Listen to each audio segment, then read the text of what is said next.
하나님은 경외를 받으시는 분이십니다. 인생의 목적은 하나님을 경외하기 위함이다라고 전도서 12장 13절은 기록하고 있어요.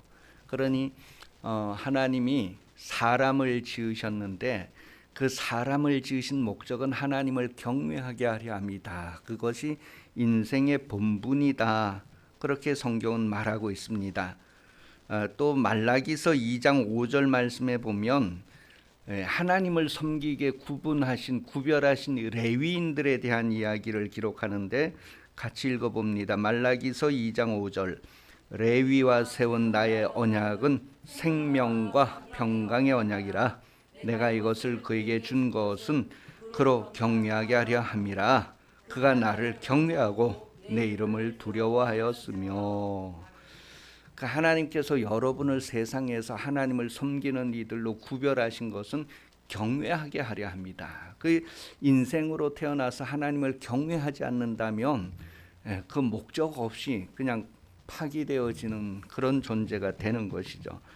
하나님을 경외하는 일을 성공하는 여러분 인생 되시기를 예수님 이름으로 축복합니다. 하나님께서 저기 갈대아 우르에 살고 있던 아브라함을 이끌어서 이렇게 가나안 땅으로 이끌어 오신 것은 하나님을 경외하게 하려 함이다라고 성경은 말하고 있어요. 창세기 22장 12절에 보면 이 아브라함이 모리아 산에 올라가서 이삭을 제물로 드리는 이야기를 기록하고 있는데 그때 하나님께서 이제야 내가 너가 나를 경외하는 줄 알았다. 그런 표현을 하고 있어요.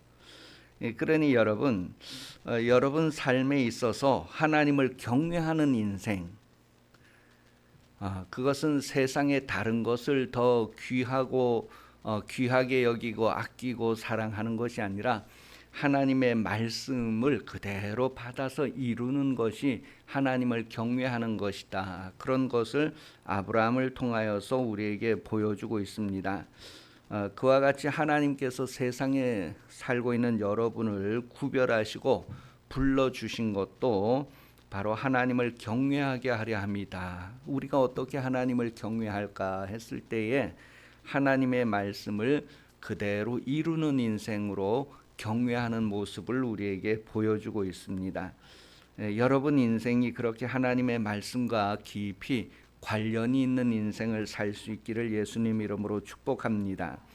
그럼 우리가 인생으로 살면서 하나님을 경외하면 어떤 일이 일어날까? 시편 25편 12절에서 14절이 기록을 하고 있어요. 시편 25편 12절에서 14절 같이 읽어보겠습니다. 여호와를 경외하는 자가 누구냐? 그가 택한 길을 그에게 가르치리로. 그의 영혼이 평안히 살고 그의 자손은 땅을 상속하리로다. 여호와의 친밀하심이 그를 경외하는 자들에게 있으며 그의 언약을 그들에게 보이시리로다. 여러분 우리가 인생으로 태어나서 다 살아가는 데 있어서 다 처음 살아갑니다. 인생을 두 번 사는 이가 없고 다 처음 살아요. 그러니까 그 가야 할 길을 간다는 게 쉽지 않습니다. 누가 지도해 주지 않고 지시해 주지 않으면 인생을 어떻게 살아가야 할지 어렵단 말이에요. 그래서 성경은 경외하는 자에게 바로 그가 택할 길을 그에게 가르쳐 주신다라고 말하고 있어요. 그러니까 서울로 가야 될지 부산으로 가야 될지 내가 어떠한 삶을 살아야 될지 그 길을 가르쳐 주신다. 하나님을 경외하는 자에게 그 길을 가르쳐 주신다. 그래서 그 길을 갈 수 있게 하신다는 것을 말하고 있어요. 그리고 그에게 이제 하나님께서 평안을 주시고 그 자손 대대로 땅을 기업으로 받아서 잘 뿌리를 내리는 삶을 살게 해주시겠다. 그리고 14절에 보면 하나님을 가까이 하게 해주신다라고 표현을 해주고 있습니다. 이러한 것들을 야고보도 표현을 해주고 있어요. 야고보서 4장 8절 말씀에 보면 하나님을 가까이 하라 그리하면 너희를 가까이 하시리라. 하나님을 친밀하게 하라는 거예요. 친근하게 하라는 거예요. 그럼 여러분 어떻게 하나님을 가까이 할 수 있을까요? 내가 어떻게 하나님을 가까이 할 수 있을까? 여호수아서 1장 8절의 기록을 하고 있습니다. 하나님을 가까이 하는 방법, 이 율법책을 내 입에서 떠나지 말게 하며 주야로 그것을 묵상하여 그 안에 기록된 대로 다 지켜 행하라. 그리하면 내 길이 평탄하게 될 것이라. 내가 형통하게 되리라. 하나님을 가까이 하는 방법은 하나님의 말씀을 가까이 하는 것입니다. 그러면 우리의 그 가는 길이 평탄하게 된다. 그렇게 성경은 말하고 있어요. 그 복이 있는 인생, 복이 없는 인생 그랬을 때에 하나님을 가까이 하는 삶을 얘기해 줍니다. 시편 73편 28절 말씀입니다. 하나님께 가까이 함이 내게 복이라. 내가 주 여호와를 나의 피난처로 삼아 주의 모든 행적을 전파리이다. 하나님을 가까이 하는 인생이 복이 있는 인생이다라는 거예요. 그래서 우리가 하나님을 가까이 하는데 하나님의 말씀을 통해서 하나님을 가까이 할 수 있다라는 것을 말해 줍니다. 그러면 하나님이 우리의 피난처가 되어 주신다는 것을 또한 말해 주고 있어요.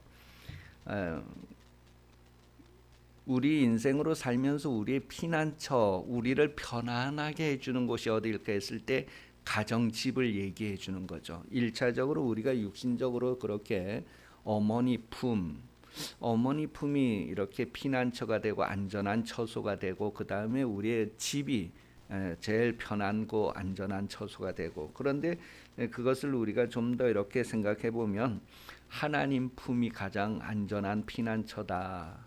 그런 것을 말해 주죠. 다시 말하면 아버지 집을 얘기해 주는 것이죠.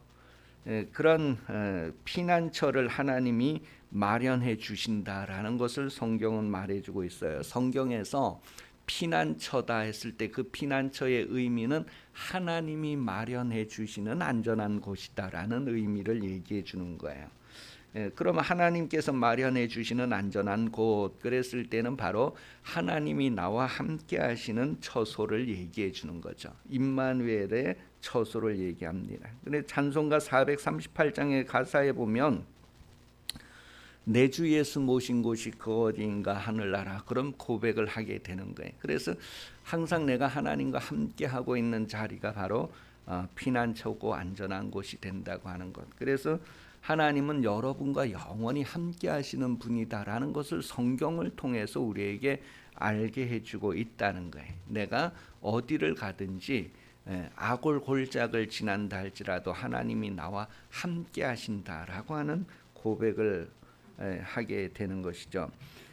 이렇게 하나님은 경외를 받으시는 분, 그리고 우리가 하나님의 말씀을 통하여서 하나님을 경외하는 것이고, 그렇게 말씀을 통하여서 하나님을 가까이 하고 임마누엘함으로 우리가 안전하게 된다, 하나님의 평강을 누리게 된다라는 것을 말해주고 있습니다.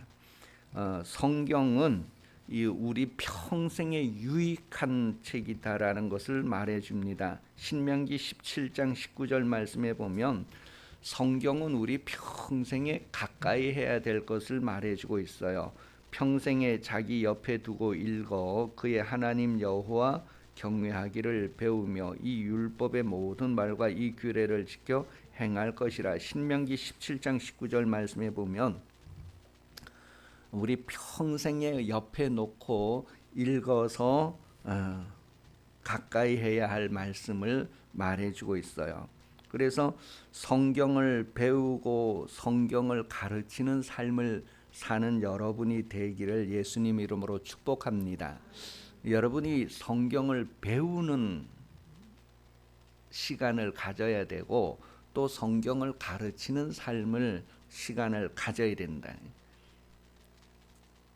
그래서 여러분이 기회가 되는 대로 성경을 배우라는 거예요. 그리고 결혼해서 가정을 이루고 자손을 낳아서 이 자손들에게 성경을 가르쳐야 된다는 것을 성경이 말해주고 있어요. 내가 배우고 가르쳐야 할 것이 바로 성경 말씀, 하나님의 말씀이다. 이 성경을 가르치는 이야기 중에 링컨의 어머니 이야기가 있어요. 이 링컨의 어머니는 가난한 생활 속에서도 아이들에게 이 통나무집에 살면서 계속 성경을 읽어 주었대요.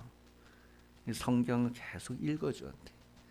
이 링컨이 정규 학교를 9개월밖에 못 다녔어요. 그러니까 1년도 채 못 다니고 그냥 가난해서 집에서 이제 어머니에게 이제 이렇게 배우는데 어머니는 계속 성경을 읽어준 거예요. 그래 어려서부터 성경을 읽고, 그리고 이 링컨이 9살 될 때 어머니가 돌아가셨어요.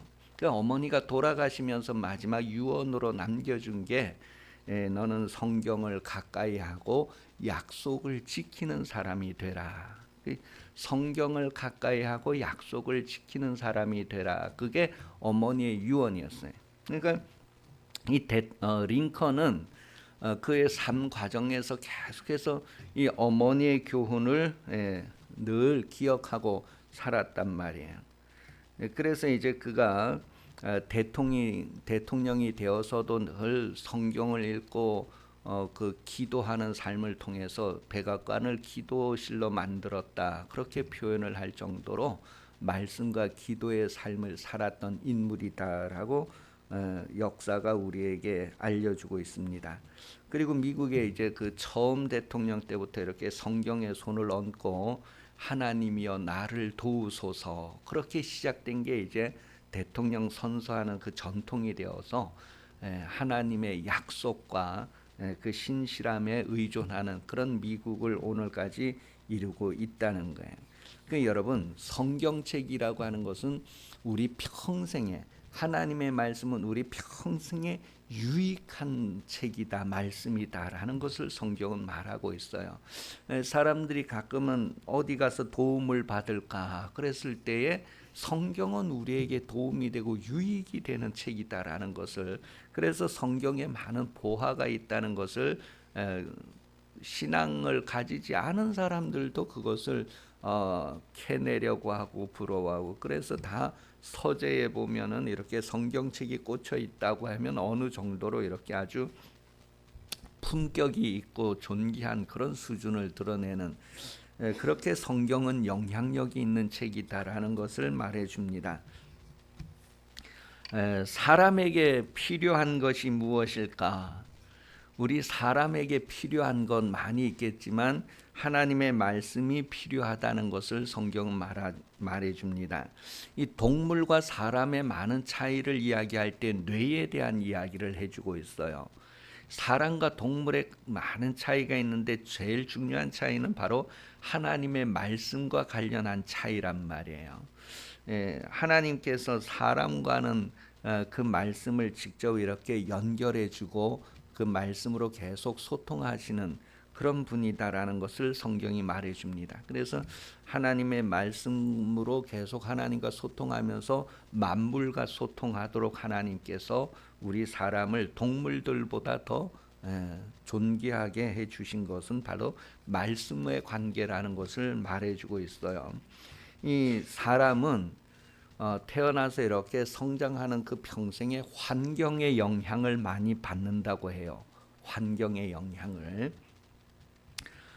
그런데 이제 그 사람이 이렇게 태어나서 처음에 이제 사람이 태어나서 성장하는 과정에 있어서요, 우리 그 환경의 영향을 이렇게 받고 이러는 그 이제 뇌세포가 있는데 그게 8개가 있다고 그래요. 8개의 신경세포가 있는데 그게 세포 하나가 가지를 뻗치는데 몇 개의 이제 스냅스 그 가지를 뻗치느냐 하면 2,500개의 가지를 뻗친대요. 처음에 아이가 태어났을 때에 이 뇌세포가 2,500개의 가지를 펼친대요. 그런데 이게 2살, 3살, 2살, 3살 때 되면은 이 2,500개의 가지를 펼치는 게 15,000개의 가지를 펼치게 된대요. 그러니까 3살 버릇 80 간다 그런 표현이 뭐냐면 이 2살 3살 때에는 이 뇌신경 세포가 가지를 뻗치는데 15,000개를 뻗친다는 거예요. 그 정도로 이 뇌가 막 활성화가 된답니다. 그리고 10살이 되면 이 절반으로 50%가 줄어든대요. 그러면 이제 2-3살에서 이 10살 되어지는 요 과정에서 이제 이 사람이 뇌가 어떻게 발전하느냐에 따라서 발전되지 않는 부분은 이제 이렇게 도태가 되고 이 발전되는 부분은 계속 활성화가 일어난다는 거예요. 그래서 2-3살부터 10살까지 이 사람이 어떤 환경에 놓여지느냐에 따라서 그게 그 사람에게 계속 이렇게 아주 기본적인 영향을 주게 된다는 거예요. 그래서 어려서부터 성경을 계속 들려주고 읽어주고 하는 게 어떤 영향을 주는가를 이미 많은 이야기에서 우리에게 들려주는 것이죠. 그래서 어려서부터 사람에게 성경 말씀을 들려주는 것이 얼마나 필요한가 하는 것을 알게 해줍니다. 그 10살이 넘어가면 이미 이제 그 사람에게 모든 것이 확정되어지고 이제 그걸 활용하는 인생으로. 그러니까 정말 그때 신경을 써줘야 된다.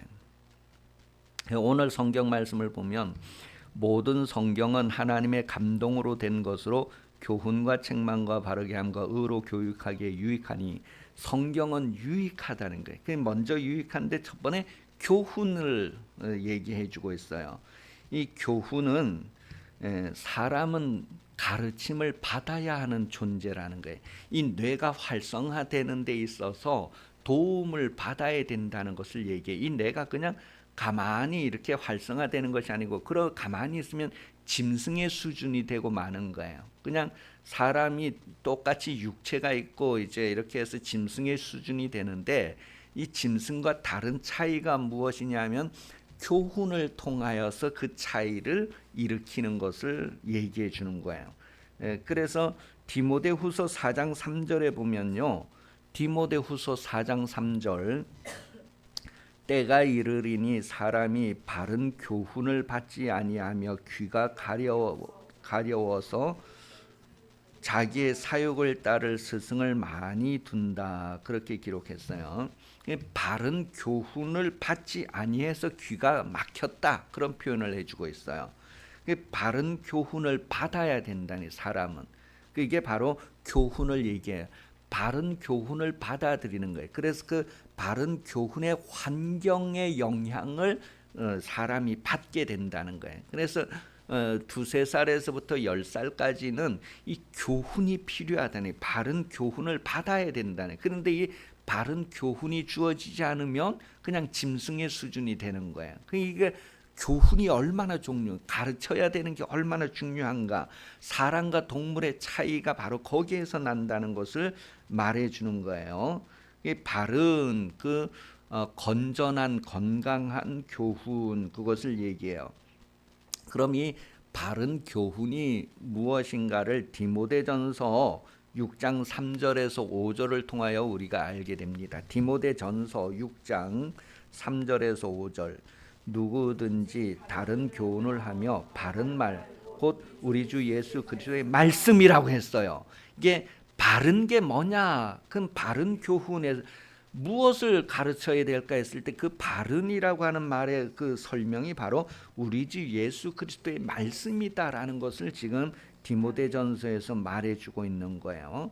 다시 한번 처음부터요. 시작. 누구든지 다른 교훈을 하며 바른 말 곧 우리 주 예수 그리스도의 말씀과 경건에 관한 교훈을 따르지 아니하면 그는 교만하여 아무것도 알지 못하고 변론과 언쟁을 좋아하는 자니 이로써 투기와 분쟁과 비방과 악한 생각이 나며 마음이 부패하여지고 진리를 잃어버려 경건을 이익의 방도로 생각하는 자들의 다툼이 일어나느니라.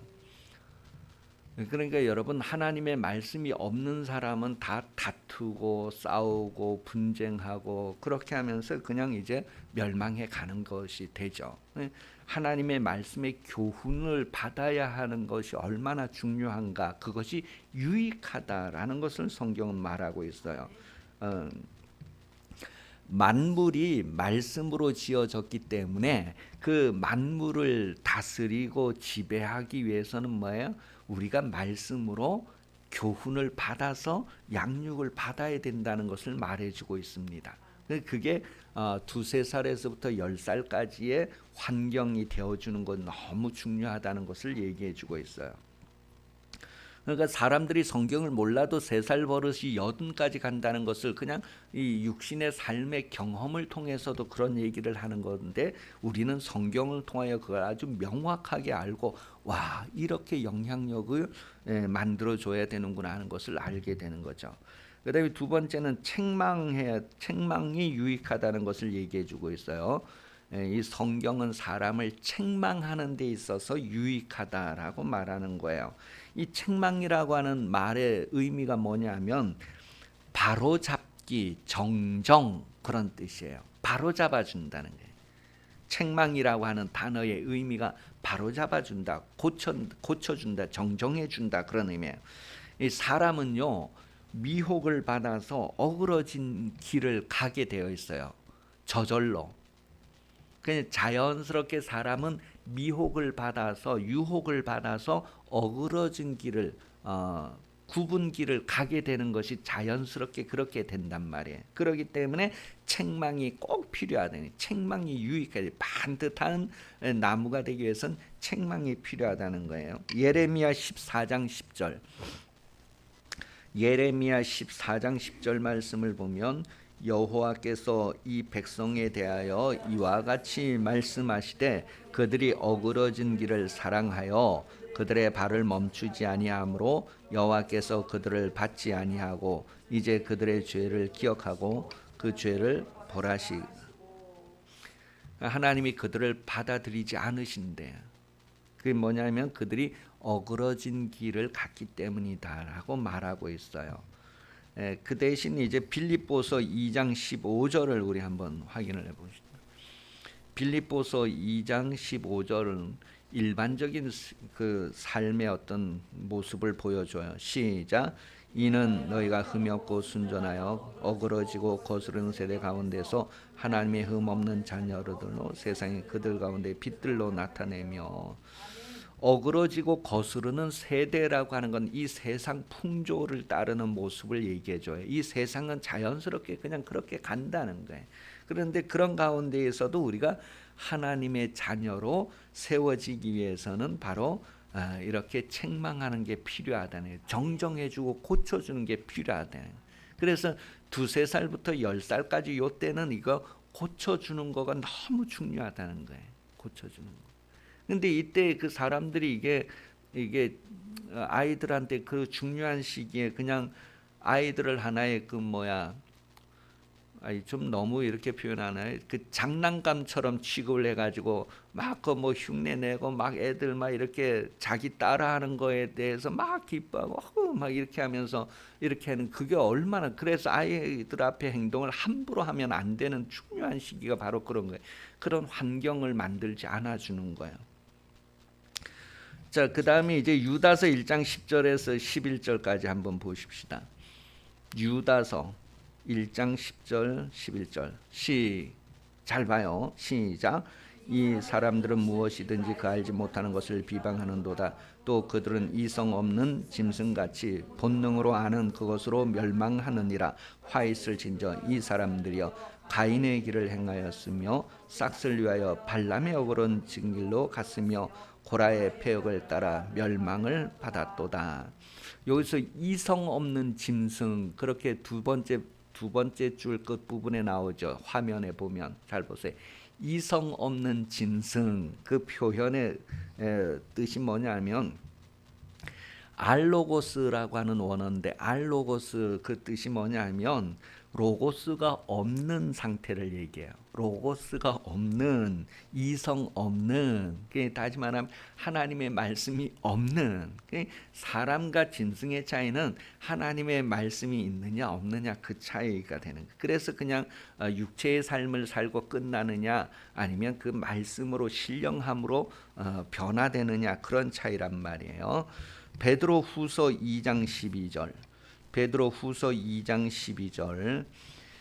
그러나 이 사람들은 본래 잡혀 죽기 위하여 난 이성 없는 짐승 같아서 그 알지 못하는 것을 비방하고 그들의 멸망 가운데서 멸망을 당하며. 이성이 없는 짐승, 그 말씀이 없는 것과 말씀이 있는 거의 차이를 얘기해 줍니다. 그러니 여러분, 두세 살에서부터 10살까지의 그 환경에 말씀이 있는 환경이 얼마나 중요한가 하는 것을 지금 우리에게 말해주고 있어요. 그래서 이때 계속 그 말씀을 읽어주고 말씀의 환경을 만들어주는 게 얼마나 중요한가. 그것으로 인해서 바르게 된다는 거예요. 그것으로 인해서 짐승과 사람의 차이가 만들어진다는 것을 말해주고 있어요. 그러니 말씀이 없으면 그냥 육신대로 살아갑니다. 로마서 8장 13절. 로마서 8장 13절.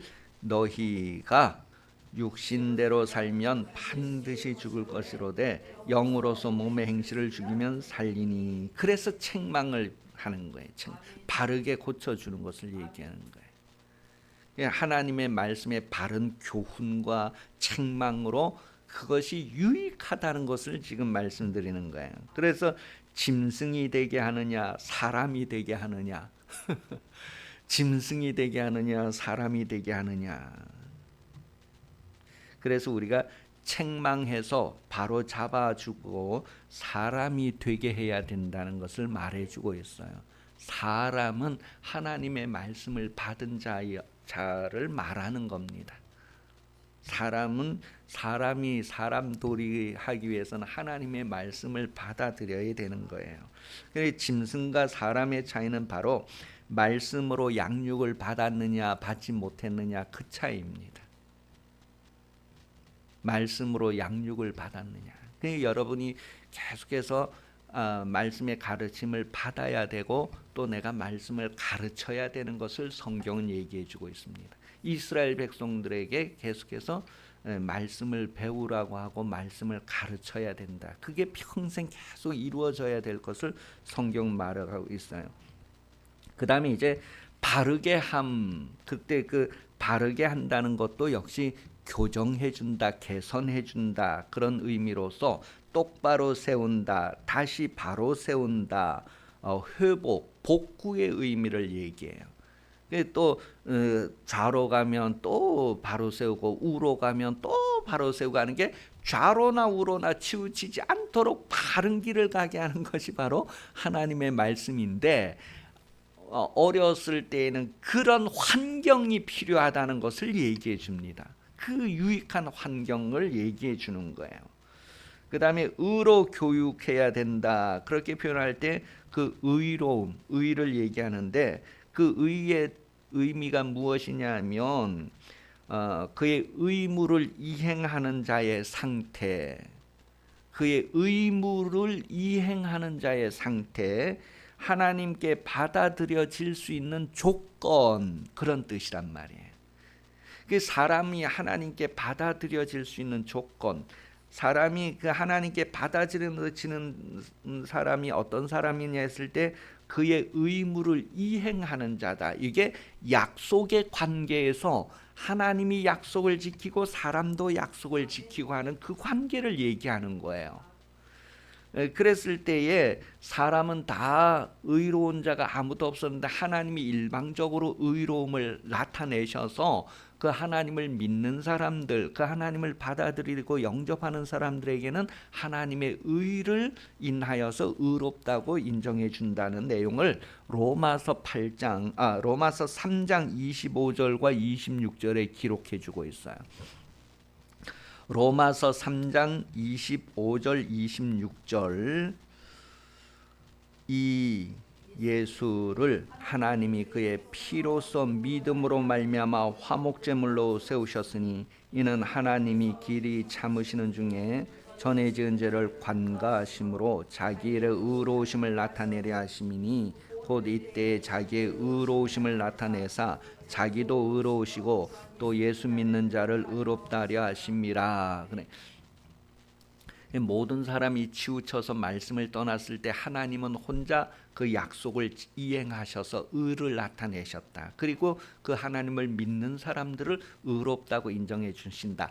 죄인에 대해서 오래 참으시는 중에 그냥 그 죄를 넘어가신다는 그런 내용을 기록해 주고 있어요. 그래서 성경은 우리에게 마태복음 6장 33절에 먼저 그의 나라와 그의 의를 구하라. 먼저 하나님의 의를 구하라는 것을 얘기해 주고 있습니다. 우리는 의가 없는데 먼저 하나님의 의로우심을 구하라는 얘기를 해주고 있어요. 그리고 우리가 하나님의 의를 이루는 삶을 살아야 된다라고 야고보서 1장 20절에 기록을 하고 있습니다. 이제 그 오늘 본문 마지막에 유익하다라고 했을 때 그 유익이라고 하는 단어의 의미는 도움이 된다, 이익이 된다, 그 돕는다, 조력한다, 그런 의미의 단어가 바로 유익이라고 하는 단어예요. 고린도전서 12장 7절에 보면 각 사람에게 성령의 나타남을 주심은 유익하게 하려 합니다. 그렇게 이 모든 일이 다 뭐예요? 성령께서 역사하시는 역사로 우리에게 말해주고 있습니다. 그러니 여러분, 성경은 성령의 역사함으로 기록되어졌다는 것을 말해주고 있어요. 성령의 감동하심으로 성령이 뒤에서 입의 기운을 이렇게 불어 넣었다는 거예요. 성령께서 뒤에서 이렇게 다 간섭하셔서 여러 사람들이 성경을 기록하게 했다는 거예요. 그런데 그 성경은 뭐예요? 우리 사람에게 유익하다는 거예요. 유익하다. 어떤 데 유익하느냐 하면 벌써 뭐예요? 2살부터 10살까지 이렇게 바르게 성장하는 데 유익하다라는 거예요. 짐승과 사람의 차이를 만드는데 유익하다는 거예요. 그래서 우리가 뭐예요? 신령함으로 변화되어지고 하나님이 받아들여지시는데 유익하다라는 거예요. 우리가 인생을 사는 것은 뭐예요? 우리 자신을 하나님께 받아들여지게 하는 게 필요한데 그것에 있어서 유익하다라는 것을 성경은 말해주고 있어요. 오늘 우리 성경은 어떤 책인가 했을 때에 성경은 바로 이런 책이다라는 것을 오늘 본문을 통해서 우리가 함께 나누었어요. 여러분, 성경은 성령께서 이렇게 역사하셨고 지금도 동일하게 성령께서 여러분을 이렇게 만들어 가시는 것을 우리에게 말해주고 있습니다. 유익을 위해서, 우리의 유익을 위해서 성령을 주셨다. 그 성령은 우리의 연약함을 도우시고 우리를 돕는 영으로서 계속 역사하시고 있다. 그 여러분이 성령의 도움을 받아야 되고 또한 자손들에게 그런 환경을 제공해야 될 것을 오늘 성경이 우리에게 말해주고 있습니다. 오늘 성경 그 말씀 뒤에 내용, 본문 뒤에 내용이 이렇게 나와 있어요. 디모데후서 3장 15절에서 17절을 보면 같이 읽고 마치겠습니다. 디모데후서 3장 15절에서 17절까지 또 어려서부터 성경을 알았나니 성경은 능히 너로 하여금 그리스도 예수 안에 있는 믿음으로 말미암아 구원에 이르는 지혜가 있게 하느니라. 모든 성경은 하나님의 감동으로 된 것으로 교훈과 책망과 바르게 함과 의로 교육하게 유익하니 이 하나님의 사람을 온전하게 하며 모든 선한 일을 행할 능력을 갖추게 하려. 하나님의 온전하신과 같이 우리가 온전해져야 되고 하나님의 일하신과 같이 우리도 일하는 인생으로 살아야 되는데 거기에 성경이 기본이다라는 게, 성경이 필요하다는 것을 얘기해요. 여러분이 평생의 성경책을 옆에 가까이 두고 읽어서 하나님의 온전하심을 향하고 하나님의 하시는 일에 함께 일하는, 내 아버지께서 지금도 일하시니 나도 일한다. 그래 임마누엘 하는 인생으로 그렇게 살면서 후손들도 그렇게 되도록 가르치는 삶을 살아야 된다. 여러분이 먼저 기쁜 교회가 되고 예수 믿는데 여러분이 성경을 배우고 또 이제 새 신자들이 오면 그들에게 성경을 가르치는, 그래서 하나님과 함께하는 그런 아름다움을 이루어야 할 것을 오늘 성경이 우리에게 말해주고 있어요. 그 하나님을 예배함이 아름다운 교회, 그 가치가 얼마나 엄청난지 새롭게 확인을 하게 됩니다. 하나님을 예배함이 아름다운 교회. 참 우리 교회는 엄청 수준이 있는 교회 같아요. 그죠? 하나님을 예배함이 아름다운. 다른 교회 그런 교회 만나본 적이 있어요? 없죠. 하나님을 예배하며 아름다운 교회. 그 교회가 되기 위해서 우리가 부름을 받았다고 합니다. 자, 여러분이 이제 말씀을 배우는 것과 말씀을 가르치는 것을 위해서 기도하시고, 여러분 가정에서, 우리 교회에서, 내 환경에서 말씀을 배우고 가르침이 하나님이 함께 역사하는 그런 일들이, 하나님이 지금도 일하시고 나도 일하는 그런 것들이 성령의 역사로 계속되어지는 그런 삶을 위해서 우리 같이 기도하겠습니다.